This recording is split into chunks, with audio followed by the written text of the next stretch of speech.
Hello friends, welcome back to my channel. Today we start our chapter 2, nutrition in animals. In chapter 1 you read about nutrition in plants, and today we start our new chapter named as nutrition in animals. You have learned in chapter 1 that plant can prepare their own food by the process of photosynthesis. आपने chapter 1 में पढ़ा है कि जो plants है वो कौन सी process से अपना खाना बनाते हैं, फोटोसिंथेसिस प्रोसेस से। पर जो एनिमल्स है वो नहीं बना सकते क्योंकि उनके पास ना तो क्लोरोफिल होती है और ना ही ऐसे प्रोसेस करने के लिए जो प्लांट्स के पास एबिलिटी है वो नहीं होती है एनिमल्स के पास। Animals get their food from plants. Animals अपना खाना फूड से प्लांट से लेते हैं, या तो वो डायरेक्टली ले लेते हैं या फिर प्लांट्स को खाते हैं, या इनडायरेक्टली एनिमल्स को खाते हैं जो प्लांट्स को खाते हैं, यानी एनिमल वो जो प्लांट को खाते हैं। Some animal eat both plant and animal. कुछ एनिमल्स ऐसे होते हैं जो दोनों चीज़ खाते हैं, यानी ओमनिवोरस की यहाँ पे बात की गई है। Recall that all organism including human require food for growth, repair and functioning of the body. और ये याद करो कि और ऑर्गेनिज्म के साथ इंक्लूड है ह्यूमन बींग्स भी, और तो हैं ही ह्यूमन बींग भी साथ में हैं। किसके लिए रिक्वायर है? फूड की ग्रोथ के लिए, रिपेयर के लिए, फंक्शनिंग के लिए, बॉडी की फंक्शनिंग के लिए ग्रोथ चाहिए।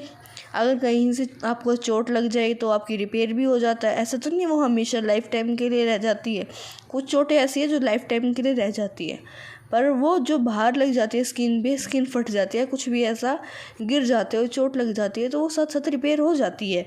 साथ साथ तो हम नहीं कह सकते, पर उसमें 2-3 दिन, 3-4 दिन में हो जाता है ठीक दवाई लगाने से। फंक्शनिंग हमारे अंदर ही अंदर फंक्शनिंग होती है, उसमें ज़रूरी है।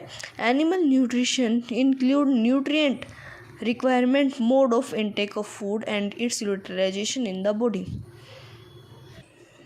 एनिमल जो न्यूट्रिशन है वो इंक्लूड करता है न्यूट्रिएंट रिक्वायरमेंट को। मैंने आपको फर्स्ट चैप्टर में पढ़ाया था न्यूट्रिएंट्स क्या होता है। न्यूट्रिएंट्स होता है fat, vitamin, carbohydrate, minerals etcetera, ये क्या है? न्यूट्रिएंट्स हैं। और न्यूट्रिशन क्या है? आपको यहाँ डेफिनेशन दी गई है, mode of intake of food and its utilisation in the body. किसी चीज़ को अंदर लेना, इनटेक का मतलब शरीर के अंदर लेना और उसका यूटिलाइजेशन करना, उसको बोलते हैं क्या? Nutrition, animal nutrition. अब यहाँ पे है, you have studied in class 6 that food consist of many components, try to recall and list them below.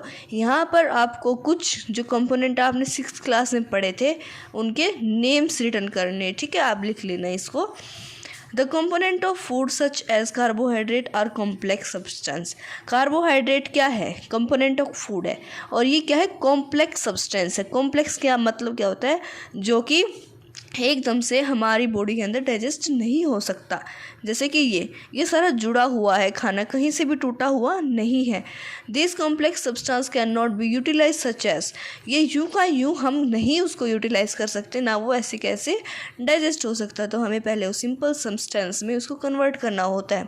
So they are broken down into simpler substances. ये किस में टूट जाते हैं? सिंपलर सब्सटेंसेस में टूट जाते हैं। The ब्रेकन down of complex component of food into simpler substance is called digestion. अब यहाँ पे आपको एक डेफिनेशन दी है डाइजेशन की, जो मोस्ट इंपॉर्टेंट टॉपिक है इस चैप्टर का। तो सबसे इंपॉर्टेंट टॉपिक जो है वो डाइजेशन।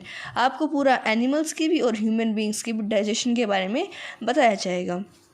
क्या मतलब है इसका? The ब्रेकन down of complex component of food into simpler substance, यानी कि बड़े बड़े खाने के जो टुकड़े हैं उनको सिंपलर सब्सटेंस में कन्वर्ट कर देना, उसको क्या बोलते हैं? डाइजेशन बोलते हैं। इसको बोलते हैं, देखो, कॉम्प्लेक्स सारा का सारा खाना जो ये पार्टिकल से जुड़े हुए हैं, और सिंपलर सब्सटेंसेस में क्या है? टूट गए। देखो आपको यहाँ पे प्लस का निशान दिखाया गया है, फिर ये यहाँ से आधा जुड़ा हुआ है, फिर यहाँ प्लस का निशान है, फिर ये जुड़ा हुआ है। तो ठीक है, आप मेरी वीडियो को लाइक करो, इस पे कमेंट भी करो, और मेरे चैनल को सब्सक्राइब करो। शेयर करना तो बिल्कुल भी मत भूलना। हम नेक्स्ट पार्ट में पढ़ेंगे 2.1 different ways of taking food. Thank you.